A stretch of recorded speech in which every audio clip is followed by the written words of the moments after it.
What's up YouTube, Capital G here. Got an excellent duel for you guys to check out. This one is not competitive, but it is still absolutely excellent. I've watched this a couple of times.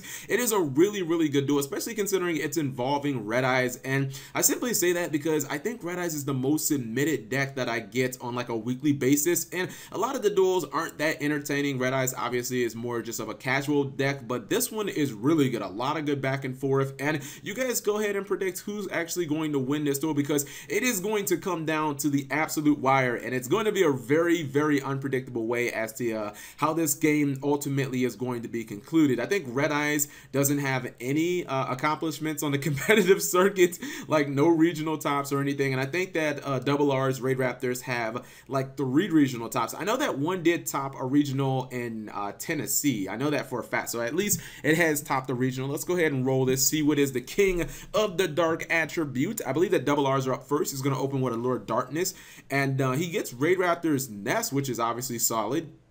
This Raid Raptor's Nest is going to pay out so hard in this duel, guys. I believe he's going to get like 5 searches from this card. He's going to go for Force Tricks. That's going to give him a plus. He goes for Fuzzy Lanius. And if you look at his opening board, even though a lot of the Double R monsters are very underpowered, he did actually go +3. I mean, obviously you start with 5 cards, and he now controls 8 cards. So when you can go +3, I don't think you can be all that upset. But he's going to chain that Shadow Spread Virus to the Allure of Darkness, which gets him a nice card. Although he left his life points open, and you don't want to do that against Red Eyes. This is why he takes so much damage from that Archfiend. And I believe in Main Phase 2 he's going to get himself a copy of, is that Return of Red Eyes? No, that's Red Eyes Spirit. He gets that from the Red Eyes Insight, and I would say that the game state is a little even here, because obviously the Double R player has some Exceed possibilities, and he's going to get another plus from Nest. Now watch the Exceed he goes into. He actually goes into Blade Runner Falcon, which is, it's a card you don't really see all that much, but in this situation it puts in some major work. It's 4,000 attack, because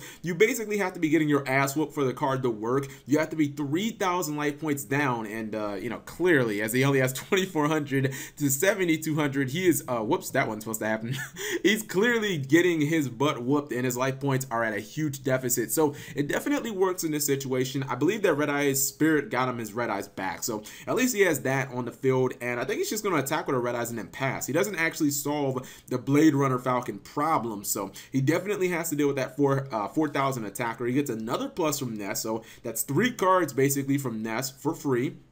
He activates Raid Raptor's Readiness, and I think he's going to summon Lastrix here, and then he's going to rank that, or not rank it up, but he's going to trade that for another Exceed, which he ranks up for Arsenal Falcon.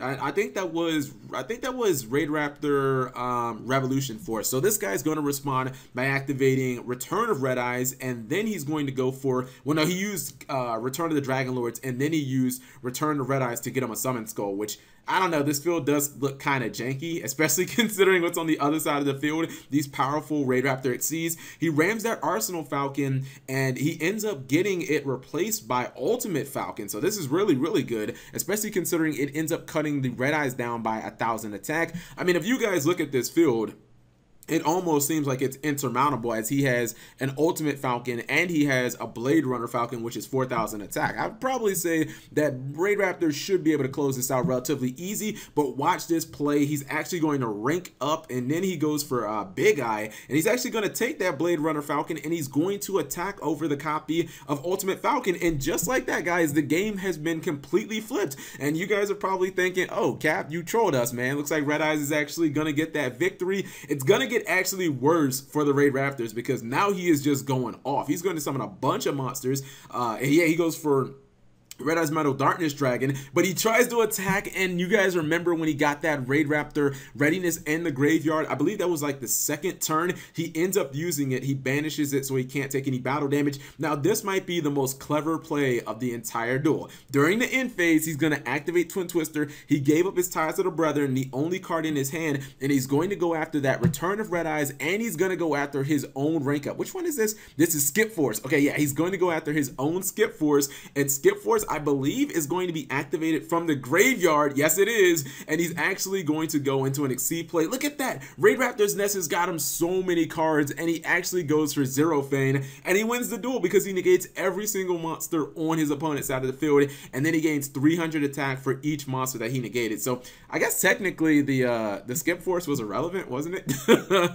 I think the Skip Force actually might have been irrelevant because he didn't actually need the Arsenal Falcon bat. But I mean, hey, you get style points in Yu-Gi-Oh! But that was actually kind of crazy. I played Raid Raptors before, and this card Zero Fane, which you can actually play in Black Wings and in Harpies, it's very powerful, especially if your opponent has a very big board, because you can see it's at 4,100 attack, and he's got a couple of low monsters on the field. He has this the Red Eyes Black Flare Dragon that he can run into, and that's a ton of battle damage. Just what, 1,700, something like that. So just a very, very good, entertaining duel that's ended very abruptly in a way that I didn't see coming. So hope you guys enjoyed the match. If you did, please leave a comment below, give the video a thumbs up. Thank you guys for watching. As always, subscribe if you have not already. This video has been brought to you by Audible. Get a free audiobook download and 30-day free trial at audible.com/MegaCapitalG. Over 180,000 titles to choose from on your mobile device. I'm listening to the amazing I Can't Make This Up by Kevin Hart. Link in the description.